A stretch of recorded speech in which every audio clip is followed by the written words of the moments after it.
ആശ്ചര്യജനകമായ നിരവധി കലാരൂപങ്ങളുടെ ഉത്ഭവ കേന്ദ്രമാണ് നമ്മുടെ ഇന്ത്യ. ഈ കലാരൂപങ്ങളെല്ലാം ഒന്നുകിൽ സ്വയം മനസ്സിലാക്കാനോ അല്ലെങ്കിൽ ഈ പ്രപഞ്ചത്തെക്കുറിച്ച് നമുക്കുള്ള ബന്ധത്തെ മനസ്സിലാക്കാനോ വേണ്ടിയാണ്. ആയോധനകലയായ കളരിപ്പയറ്റും അവയിലൊന്നാണ്.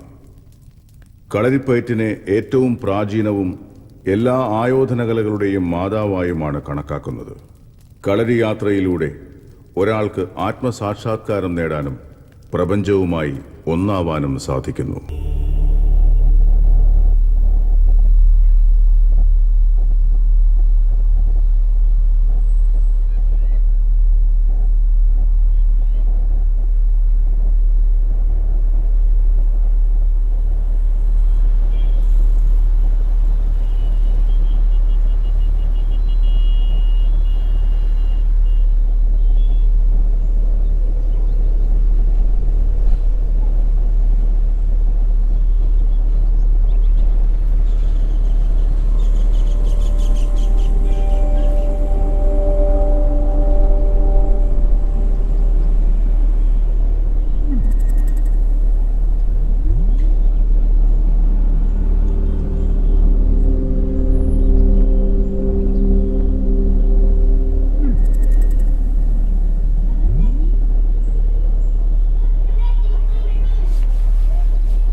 അതെന്റെ ശരീരമാണ്, എന്റെ മനോഹരമായ യുവശരീരം. അവർ പറഞ്ഞു അത് ഞാനാണെന്ന്. ഒരു നിമിഷത്തേക്ക് പോലും അത് മറന്നു പോകാൻ പാടില്ലെന്നവർ പറഞ്ഞു. ശ്രദ്ധയോടെ അതിനെ എപ്രകാരം കൈകാര്യം ചെയ്യണമെന്നും അവർ പഠിപ്പിച്ചു. ശരീരം എപ്രകാരം മറച്ചു വെക്കണമെന്നും എപ്രകാരം പ്രദർശിപ്പിക്കണമെന്നും അവർ പറഞ്ഞു. എന്താണ് മറക്കേണ്ടതെന്നും എന്താണ് പ്രദർശിപ്പിക്കേണ്ടതെന്നും അവർ പറഞ്ഞു. ഞാൻ വെറുമൊരു ശരീരമാണ്.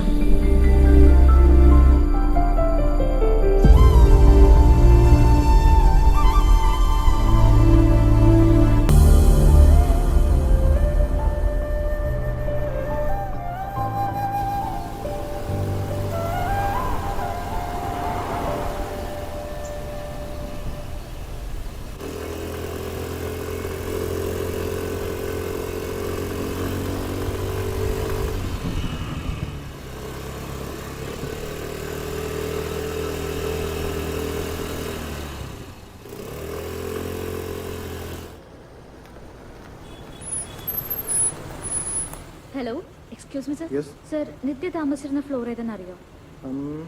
നിത്യ ഏത് നിത്യാണ്? അത് കെട്ടിടത്തിന്റെ മുകളിൽ നിന്ന് ചാടി ആത്മഹത്യ ചെയ്തില്ലേ, ആ നിത്യ. ഓ, ആ നിത്യാണോ? മുമ്പ് 3ാമത്തെ നിലയിലായിരുന്നു. ഇപ്പോൾ അടുത്തെവിടേക്കോ അവർ ഷിഫ്റ്റ് ചെയ്തു. അവിടെയുള്ള ആരോടെങ്കിലും ചോദിച്ചാൽ മതി, പറഞ്ഞു തരും. ശരി സർ, താങ്ക് യു. വെൽക്കം.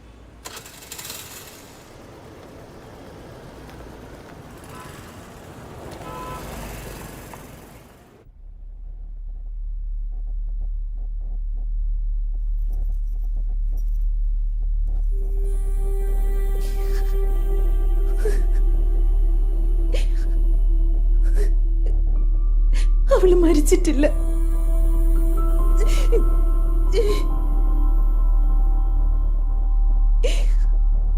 അവളിവിടെ എവിടെയോ ഉണ്ട്, അതെനിക്ക് ഉറപ്പാ. ഇതെല്ലാം അവൾ എവിടെ നിന്നോ കാണുന്നുണ്ട്, എനിക്കറിയാം. അവൾ ഈയിടെ ഇങ്ങനെയാ, എപ്പോഴും സംസാരിച്ചുകൊണ്ടിരിക്കും. ഇപ്പോ ആന്റി ഡിപ്രസന്റുകൾ കഴിക്കുന്നതുകൊണ്ട് അവൾ എന്നും കുറച്ചു നേരം ഉറങ്ങാറുണ്ട്. ഞാനും ഇപ്പോ ഡബിൾ ഡോസ് എടുക്കുന്നുണ്ട്, എന്നിട്ടും ഉറങ്ങാൻ പറ്റുന്നില്ല. സോറി, ഞാൻ നിങ്ങളെ ബുദ്ധിമുട്ടിക്കാണോ? ഇല്ല, കുഴപ്പമില്ല. ഒരാഴ്ചയായി ആളുകൾ വരുന്നുണ്ട്. അവരിവിടെ വരുന്നത് ഞങ്ങൾക്ക് സന്തോഷം.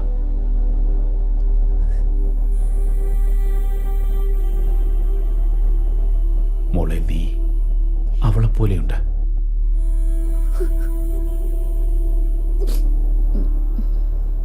നിത്യ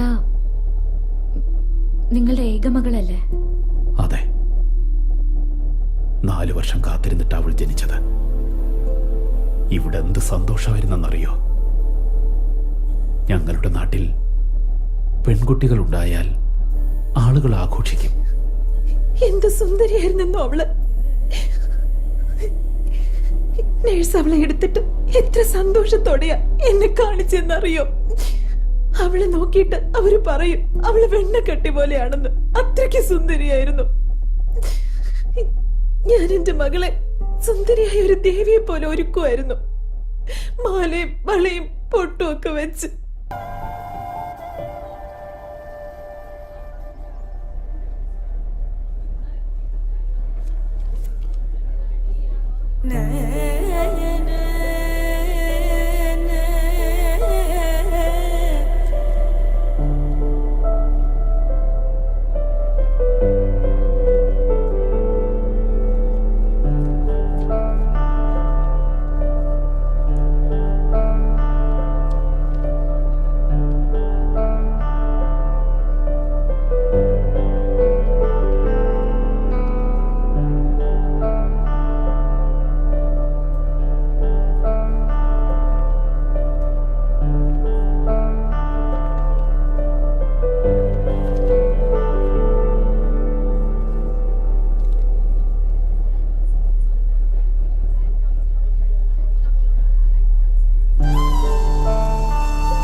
ഒരു മോഡലാകണമെന്ന് അവൾ എപ്പോഴും പറയുമായിരുന്നു.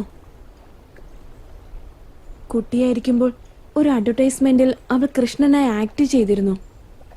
പിന്നീട് അങ്ങോട്ട് അവൾക്ക് ആക്ട് ചെയ്യണമെന്നുള്ള ആഗ്രഹമായിരുന്നു. ഓ, ഞാനും അവളും എപ്പോഴും ഇതിനെക്കുറിച്ച് സംസാരിക്കുമായിരുന്നു. ഞാൻ എങ്ങനെയെങ്കിലും അമേരിക്കയിലേക്ക് പോകാൻ അതിയായി ആഗ്രഹിച്ചിരുന്നു. അമേരിക്കയിലേക്ക് എന്തിനാ പോകുന്നത്? മോഡലായാൽ ഇവിടെ തന്നെ എൻജോയ് ചെയ്യാന്ന് അവള് പറയും. അത് രണ്ടും തമ്മിൽ എന്താ ബന്ധം? ഞങ്ങൾക്ക് ഫ്രീ ആകണം, എൻജോയ് ചെയ്യണം എന്നൊക്കെയായിരുന്നു ആഗ്രഹങ്ങള്. അതുകൊണ്ട് ഞങ്ങൾ അങ്ങനെയൊക്കെ പറയുമായിരുന്നു. ഫ്രീഡം.